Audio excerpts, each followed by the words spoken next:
I feel good, you look great, I like you, I can't wait. A first time, a first date, you're so fine, I'm so late. You sip wine. Halo semua, salam sejahtera Malaysia. Selamat datang ke channel Fels Lifestyle. Terima kasih kerana terus setia dan bersama dalam channel ini.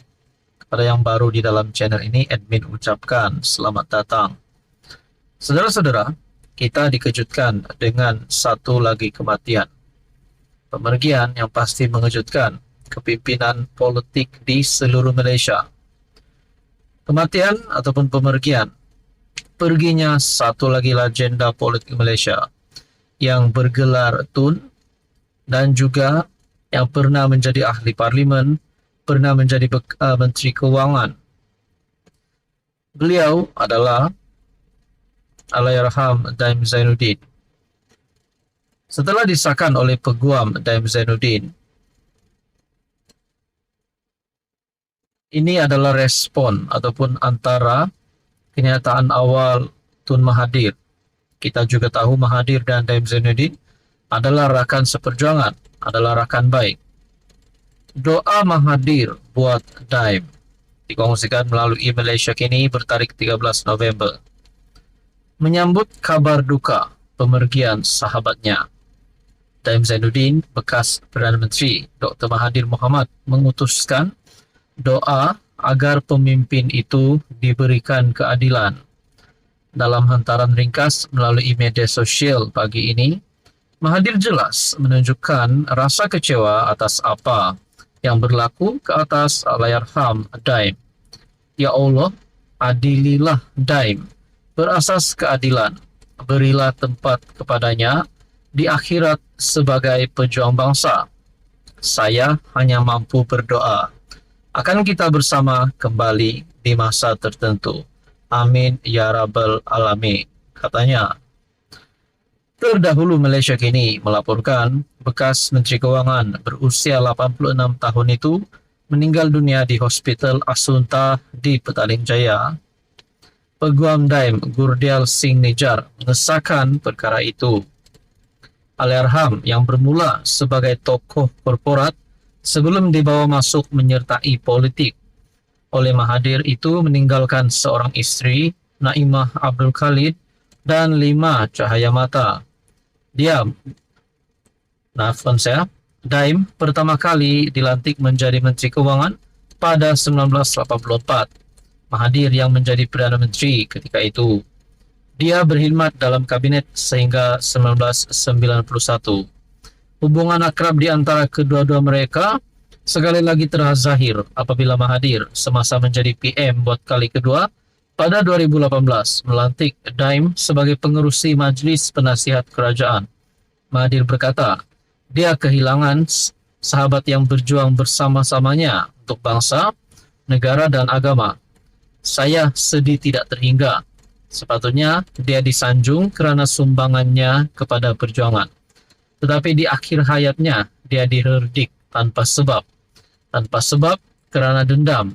Inikah balasan yang menimpa kerana dendam, katanya. Mutakhir ini, Daim menjadi perhatian selepas SPRM memulakan siasatan ke atasnya berhubung dakwaan rasuah dan pengubahan wang haram. Dia turut didakwa mahkamah atas kegagalan mematuhi notis SPRM untuk mengisytiharkan aset meliputi 38 syarikat, 25 bidang tanah dan hartanah, 7 kenderaan mewah dan 2 akaun dana pelaburan. Pada Disember tahun lepas, SPRM menyita Menara Ilham, sebuah bangunan komersial bernilai tinggi miliknya. Naimah turut didakwa di mahkamah atas dakwaan serupa. Manakala LHDN mendakwa dia memiliki tunggakan cukai berjumlah RM313 juta. Sudah pasti apa yang menimpa keluarga Daim Zainuddin ini berkaitan dengan siasatan SPRM, kes mahkamah ini tetap akan diteruskan. Namun saudara-saudara, sudah pasti berita duka cita ini paling dirasai oleh istri kepada arwah Daim Zainuddin. Halo semua, salam sejahtera Malaysia. Selamat datang ke channel Fels Lifestyle. Saudara-saudara, tuan-tuan dan puan-puan yang saya amat hormati. Berita duka cita. Satu berita duka cita yang diterima seluruh rakyat Malaysia dan terutamanya kepada kepimpinan politik. Di saat usia 86 tahun, Tun disahkan meninggal dunia.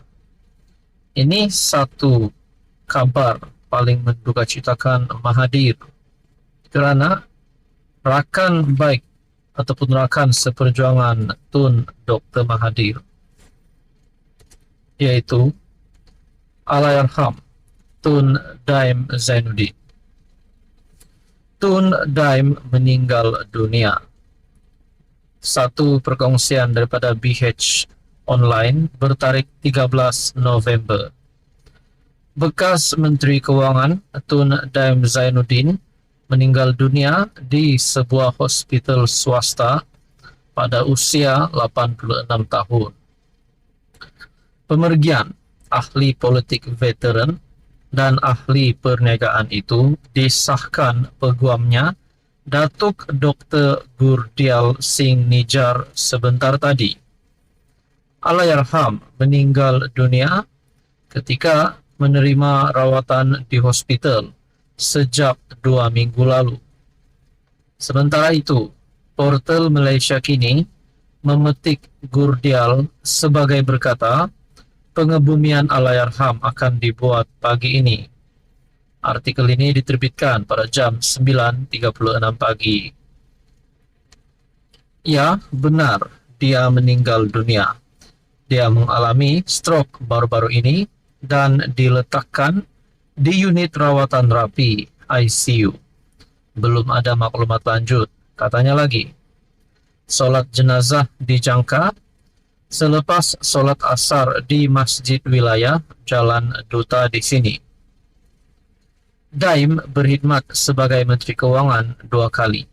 Yang pertama dari 1984 sehingga 1991 di bawah pentadbiran bekas Perdana Menteri Dr. Mahathir, di mana beliau memainkan peranan penting dalam mengurus ekonomi Malaysia dan melaksanakan pelarasan struktur. Beliau kemudian kembali untuk penggal kedua dari 1999 hingga 2001. Sekali lagi di bawah Dr. Mahathir untuk menangani isu ekonomi berikutan krisis kewangan Asia ketika itu. Dilahirkan pada 29 April 1938 di Kedah, Allahyarham pernah berkhidmat sebagai ahli parlimen selama 5 penggal antara 1982 dan 2004. Tuan-tuan dan puan-puan yang amat dihormati, semoga keluarga Daim Zainuddin diberikan kekuatan, ketabahan untuk menghadapi dugaan ini. Dan sudah pasti, kemergian ini mengejutkan Tun Dr. Mahathir Mohamad.